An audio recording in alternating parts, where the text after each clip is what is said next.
Hi friends, ನಿಮ್ಮೆಲ್ಲರಿಗೂ ಕೂಡ ನಿಮ್ಮದೇ ಆಗಿರ್ತಕ್ಕಂಥ ಯೂಟ್ಯೂಬ್ ಚಾನಲ್ ಸ್ಟಡಿ ವಿತ್ ಪರಶುರಾಮ್ಗೆ ಸ್ವಾಗತ ಅಂತ ಹೇಳ್ತಾ ಇಂದಿನ ವಿಡಿಯೋದಲ್ಲಿ ನಾನು 10ನೇ ತರಗತಿ ವಿಜ್ಞಾನದ ಮೊದಲ ಪಾಠದ ಪ್ರಶ್ನೋತ್ತರಗಳನ್ನು ನೋಡಿದ್ದೀವಿ. ರಾಸಾಯನಿಕ ಕ್ರಿಯೆಗಳು ಮತ್ತು ಸಮೀಕರಣಗಳು. ಸೊ ಈ ಪಾಠದ 20 ಅಂಕಗಳ ಒಂದು LBA ಟೆಸ್ಟ್ ಕ್ವಶನ್ ಪೇಪರನ್ನು ನೋಡೋಣ. ವಿಡಿಯೋನ ಲೈಕ್, ಶೇರ್ ಮತ್ತು ಸಬ್ಸ್ಕ್ರೈಬ್ ಮಾಡೋದನ್ನು ಮಾತ್ರ ಮರೆಯದಿರಿ ಅಂತ ಹೇಳ್ತಾ ಈ ವಿಡಿಯೋವನ್ನು ನಾನು ಪ್ರಾರಂಭಿಸ್ತೀನಿ. ತುಂಬ ಮೋಸ್ಟ್ ಇಂಪಾರ್ಟೆಂಟ್ ಇದೆ. ಎಲ್ಲ ಕ್ವಶನ್ಸ್ಗಳನ್ನು ನಾನು ಏನು ಮಾಡಿದ್ದೀನಿ, LBAದಿಂದ ತೊಗೊಂಡಿನಿ. ನಿಮ್ಮ ಎಕ್ಸಾಮ್ಗೆ ಯೂಸ್ ಆಗ್ತಕ್ಕಂಥ ಪ್ರಶ್ನೆಗಳೇ ಇದ್ದಾವೆ. Yes, first multiple choice question 2 ಕೊಟ್ಟಿತ್ತು. ಮೊದಲ ಪ್ರಶ್ನೆ ಇತ್ತು, ತಾಮ್ರದ ಸಲ್ಫೇಟ್ನಿಂದ ತಾಮ್ರವನ್ನು ಸ್ಥಾನಪಲ್ಲಟ ಮಾಡೋ ಲೋಹ ಯಾವುದು?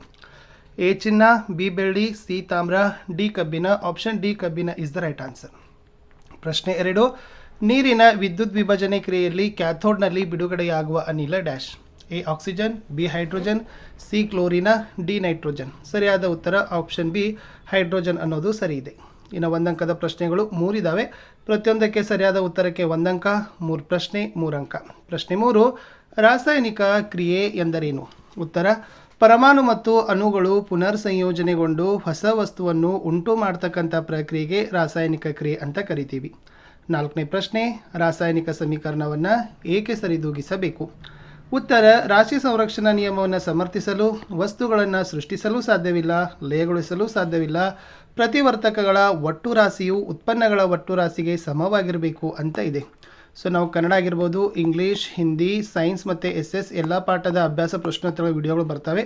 ಸೊ ಖಂಡಿತವಾಗಿ ನಿಮಗೆ ಯೂಸ್ ಆಗ್ತದೆ, ಅವುಗಳನ್ನು ನೋಡಿ.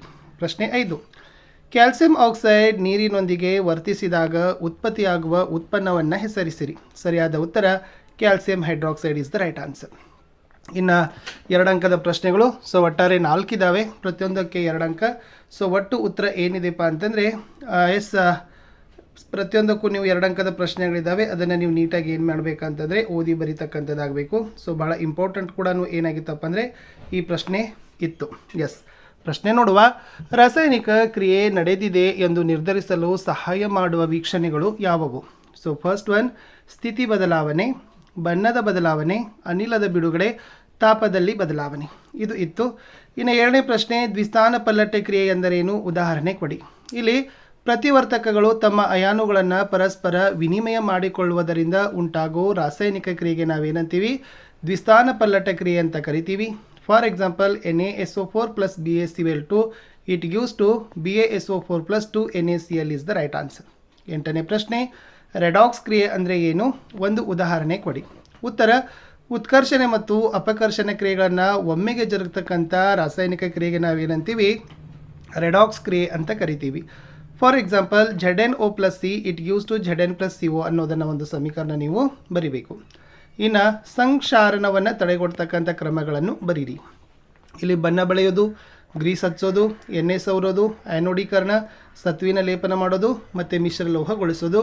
ಇವೆಲ್ಲ ಏನಪ್ಪ ಅಂತಂದರೆ ಸಂಕ್ಷಾರಣ ತಡೆಗಟ್ಟತಕ್ಕಂಥ ಕ್ರಮಗಳೇ ಆಗಿದ್ದಾವೆ. 3 ಮಾರ್ಕ್ಸಿಗೆ ವೆರಿ ಮೋಸ್ಟ್ ಇಂಪಾರ್ಟೆಂಟ್. ಅಂತರುಷ್ಣಕ ಕ್ರಿಯೆ ಮತ್ತು ಬಹಿರುಷ್ಣಕ ಕ್ರಿಯೆ ಅಂದ್ರೇನು ವ್ಯತ್ಯಾಸ ಬರೀರಿ, ಅಥವಾ ಅದಕ್ಕೆ ಅರ್ಥ ಮತ್ತು ಉದಾಹರಣೆ ಅನ್ನೋದು ವೆರಿ ಇಂಪಾರ್ಟೆಂಟ್ ಆಗಿರ್ತಕ್ಕಂಥ ಪ್ರಶ್ನೆ. ಇಲ್ಲಿ ಅಂತರುಷ್ಣಕ ಕ್ರಿಯೆ ಅಂದರೆ ಉಷ್ಣವನ್ನು ಬಿಡುಗಡೆ ಮಾಡ್ತಕ್ಕಂಥ ಕ್ರಿಯೆ.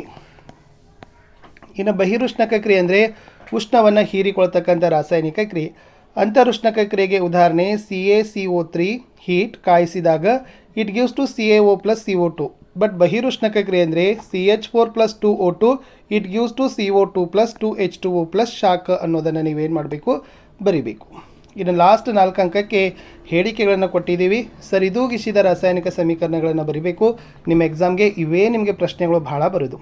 Hydrogen plus oxygen it gives to ನೀರು ಅಂತ ಇದೆ. ಇಲ್ಲಿ 2H2O plus O2 it gives to 2H2O ಅನ್ನೋದನ್ನು ಬರಿಬೇಕು. ಇನ್ನು ಸತ್ವಿನ ಸಲ್ಫೇಟ್ ಪ್ಲಸ್ ತಾಮ್ರ ಇಟ್ ಗಿವ್ಸ್ ಟು ತಾಮ್ರದ ಸಲ್ಫೇಟ್ ಪ್ಲಸ್ ಸತ್ತು.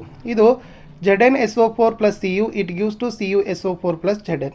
ಇನ್ನು ಸತ್ವಿನ ಕಾರ್ಬೋನೇಟ್ ಇಟ್ ಗಿವ್ಸ್ ಟು ಸತ್ವಿನ ಆಕ್ಸೈಡ್ ಪ್ಲಸ್ ಕಾರ್ಬನ್ ಡೈಆಕ್ಸೈಡ್. ಇದು ZnCO3 it gives to ZnO plus CO2 ಅಂತ ಬರಬೇಕು. 4ರಲ್ಲಿ ಸೋಡಿಯಂ ಕ್ಲೋರೈಡ್ ಪ್ಲಸ್ ಬೆಳ್ಳಿಯ ನೈಟ್ರೇಟ್ ಇಟ್ ಗಿವ್ಸ್ ಟು ಬೆಳ್ಳಿಯ ಕ್ಲೋರೈಡ್ ಪ್ಲಸ್ ಸೋಡಿಯಂ ನೈಟ್ರೇಟ್.